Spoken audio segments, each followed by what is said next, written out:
Hi guys, you're welcome to my YouTube channel. What am I looking at? Am I looking at you guys? I I don't know what I want to talk about yet. I'm having allergies and I'm cold. Yesterday I was lying on my bed and doing something, and I just noticed my eyes were red and watery. Like by the time I took my cheek off from the bed, everywhere was filled with tears. My eyes felt very heavy and I don't know, man. It was very uncomfortable. I was having a very bad headache.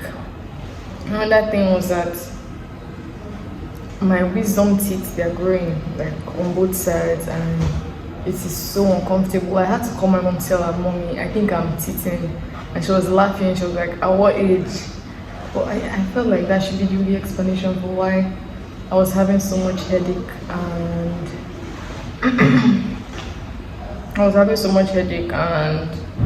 yeah, my eyes were hurting. I brought my glasses to work today because sometimes I realize like when I wear the glasses, the pressure on my eyes reduces and stuff like that.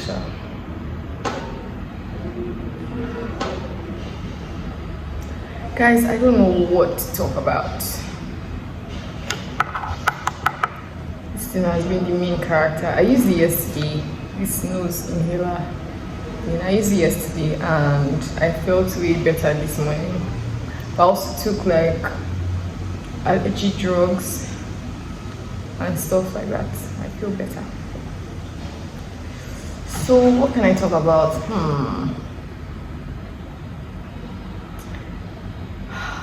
And this video is going to be long because I'm taking such long pauses to think about what I was talking about. I do not know what I was talking about yet. But you guys just be patient with me. Something will come out. I think I'll talk about how my spiritual life has been this year. Yeah, that's a nice topic to talk about. Is it nice?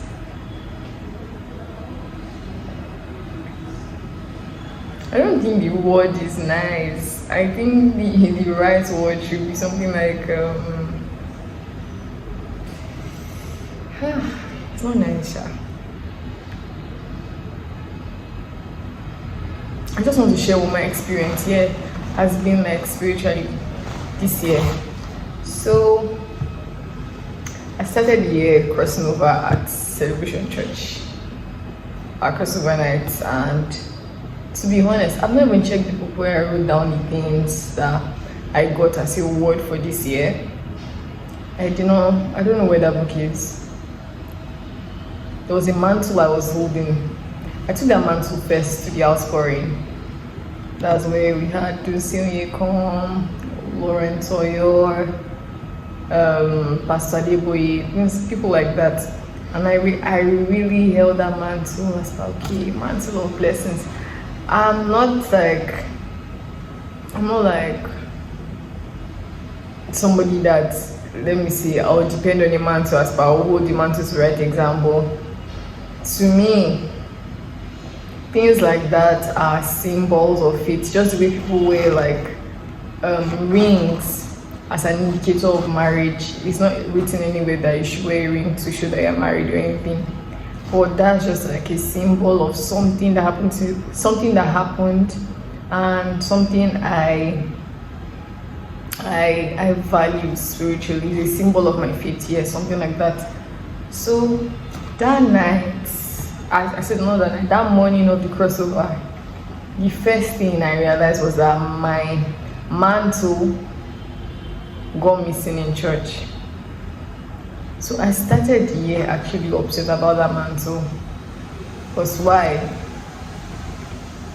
That aside, the year was going by so fast. Like I just opened my eye the next day and it was like March 22nd. God, another thing is that I was not ready for the age I turned this year. That was such a fat age, and in my head I'm just still 17. I can't say my age here, guys. If you know it, you know. But that was such a fat age. Going back to what I used to think I would be at this age when I was 15, like I had such high esteem of the babe I would have been. But now, I still feel like I'm trapped in that 15-year-old's body, still imagining things of still imagining what I will be when I'm already at that stage. And for a large part of it, I didn't want to say anything about, oh, today's my birthday or anything. Like, I was really calm about it. But I was calm but grateful.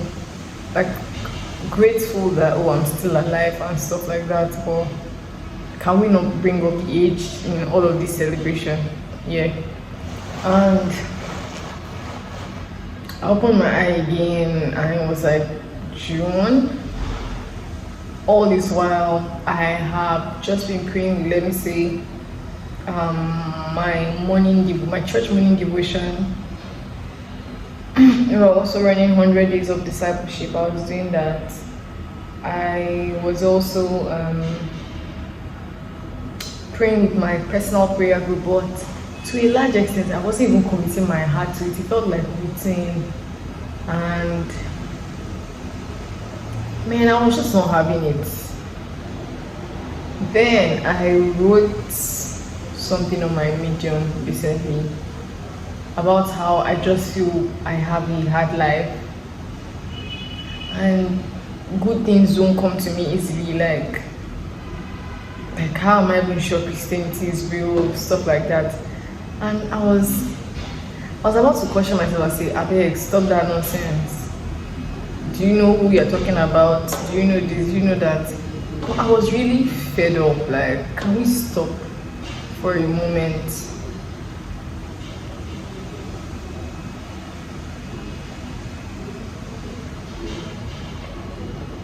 Sometimes I'm like,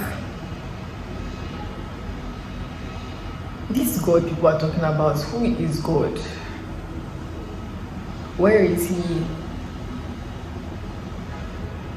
Because I know people that do not know him but still have things figured out and they are doing well. But my own life is tied to me being serious with him.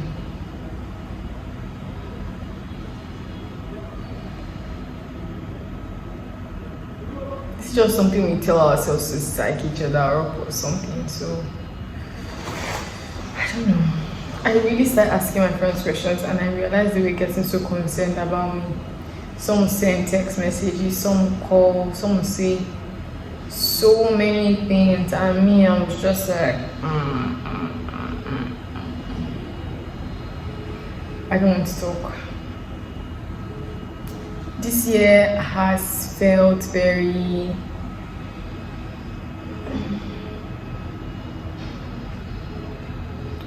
quiet spiritually. There are a lot of miracles, but it feels like my heart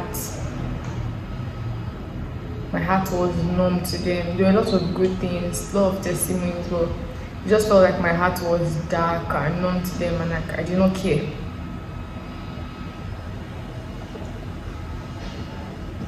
And that's a terrible place to be.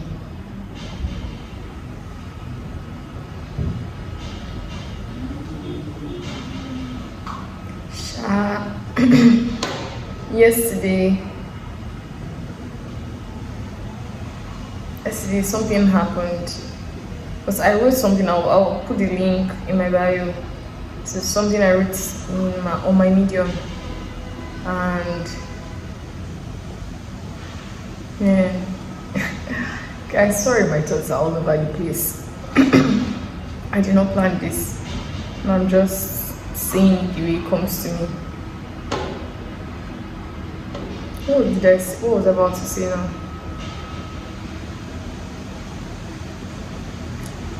Yikes, I forgot it. So, damn, I can't even remember the second. Jesus, guys, give me a minute. Okay, let me continue with the second one. So, oh yeah, I remember the first one now. I wrote something on my Medium that was just talking about how I've been feeling about life, God, things like that. I just like ranted, set my mind. And the next day was when I had this encounter. I was going to work, and when I got to the bus stop where I wait for the tricycle, keke. Guys, see, I'm saying tricycle in face because one day I'll have like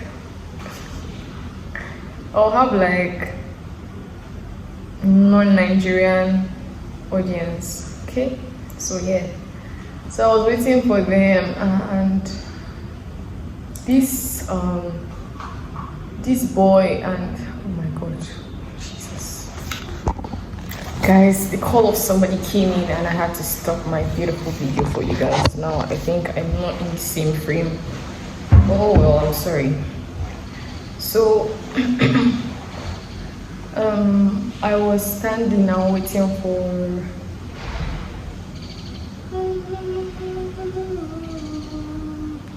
I was waiting for my tricycle, and then my keke, and then this blind man and a boy, I actually thought it was like those normal beggars on the road, were walking.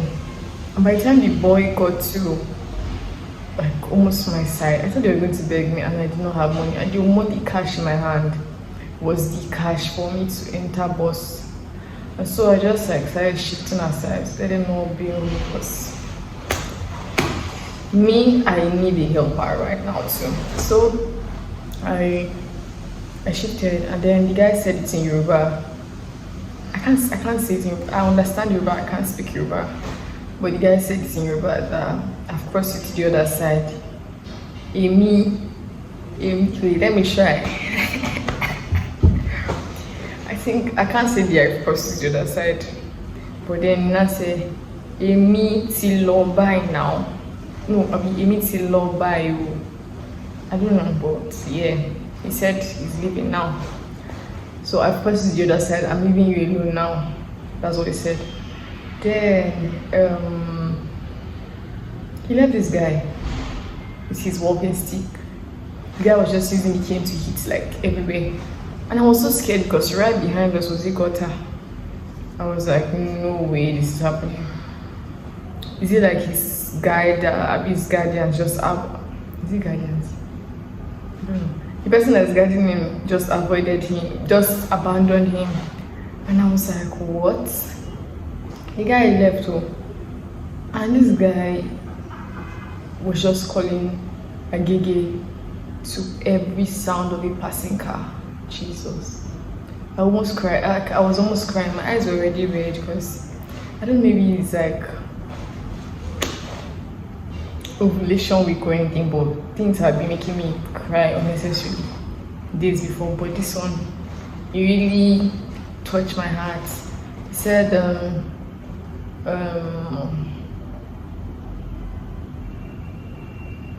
no, we didn't say anything to him. He was just calling out Agege, and I was just imagining that this guy is going to stand here for, let's say, give or take 2 hours. And me, once I get to that bus stop, once I've already waited like 5 minutes, I don't get one keke, I'm already angry. I'm already saying, God, please send my keke. And I was just looking at this guy. Nobody, like, there's discrimination standard. Nobody is going to, even if you have the money, they will not want to deal with the fact that you're blind, stopping, pulling you inside. My eyes were red already. I was about to cry. And I just started calling out Agege too. I was going to somewhere else. I just started calling her Agigi. Then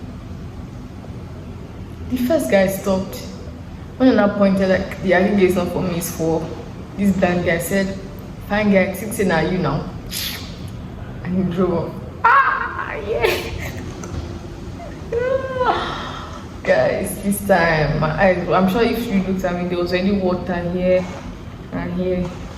I was already ready to cry because kid don't share the gongo.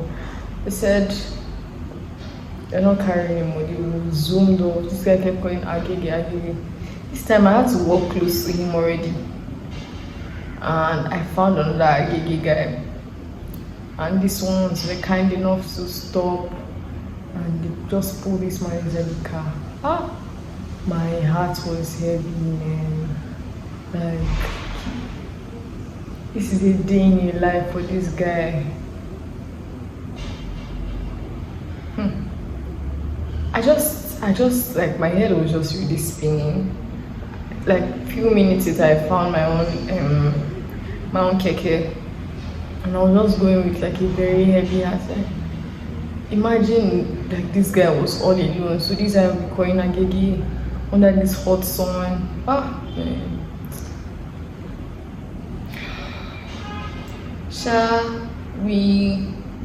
I got to where I was going to take my second bus. I entered on that bus, and then I saw a bus conductor bring out another blind guy from his car, and I was like, oh my god, is this World Blind Day or what? But that's not what, that was not, I was just like, what are the odds I'm seeing two blind people today this way? And I was just thinking like, oh my God, I'm so sorry. Like, I had to actually pray prayer of forgiveness, because I had been so mean to God. Like I don't know what was wrong with me. I had been so mean to God. And like, what I learned from that situation was not that, oh, you're better than, thank God that you're not blind. That was not it. I was just saying, like, God telling me that in this journey of faith, like, you do not need to have all the answers, just trust him blindly. Because I'm thinking about this guy that is blind. He could choose to sit down at home because he's blind and just expect people to send him money for food, things like that. But he's taking a step of faith to actually move in life every day. He doesn't know the day he will fall into a gutter or get hit by a car, run over, killed, or kidnapped or something like that, but he still shows up every day.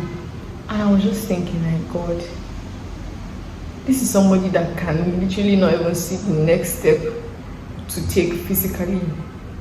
And here I am just complaining, because the way I projected my life in so years is not what it looks like now. Everything is actually a step of faith. Showing up in life, even when you don't know the answers every day, is a step of faith, because you just don't know what you find out. You just don't know if there's somebody that's going to call out Agegetu for you. And you don't, I don't mean like I hope my audience here, they are brilliant, or you get what I say. I'm saying there's somebody that's just going to, if you show up, like, that's when you get the answers. Just go back to Abraham, when God told him, go out to a land I will show you. He did not say go out to America or something. Like, I will show you the land, just take a step by going. If you didn't take a step of carrying Isaac to the mountain to sacrifice him, he wouldn't have like known there will be provisions for a ram.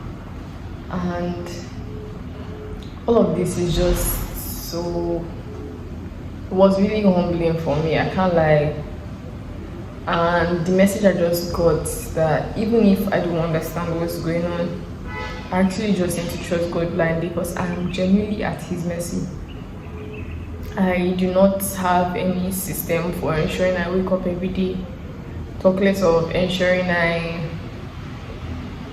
succeed at everything I am doing. I just need to show up and give it my best, and be determined about succeeding too. and just like leave the rest in God's hands and trust Him. But to say I will not do anything but just stay angry and blame God is a no, and it's very silly of me. Lastly, I saw a sticker in a bus, the one I took home, the last one, and what they wrote in front was like, "Shut up, are you God?" Under it, now wrote Jeremiah 29:11 that says, "For I know the plans I have towards you, plans to prosper you, to give you an expected end, plans of good and not evil." And I was just like, oh God, thank you, I hear you. And yeah, I'm approaching everything from just trusting God blindly. Now, I do not know what tomorrow holds, but I trust the person that holds tomorrow. And I'm just going to show, probably